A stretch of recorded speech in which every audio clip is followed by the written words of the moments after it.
Saudara, Polda Aceh kembali menggelar Operasi Keselamatan Solawah 2026. Operasi kewilayahan ini bertujuan untuk meningkatkan kepatuhan masyarakat dalam berlalu lintas.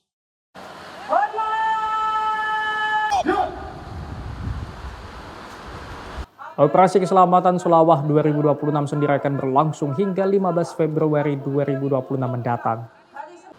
Berbeda dengan operasi keselamatan Sulawah sebelumnya, operasi Sulawah tahun ini menitik beratkan pada kondisi lalu lintas, terutama di kabupaten kota terdampak bencana banjir dan longsor, karena berdampak langsung pada kerusakan ruas jalan, akses jembatan yang terputus, hingga keterbatasan akses transportasi.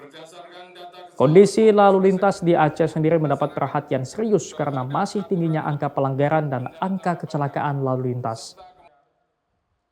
Diawali dengan operasi keselamatan ini dengan sasaran masyarakat pengguna kendaraan roda 2, pengguna roda 4, tempat-tempat ibadah, tempat wisata, kemudian jalur rawan pelanggaran, rawan macet, ini yang menjadi sasaran kita. Masyarakat diimbau untuk tetap mematuhi aturan berlalu lintas. Mustajab, Kompas TV, Banda Aceh, Aceh.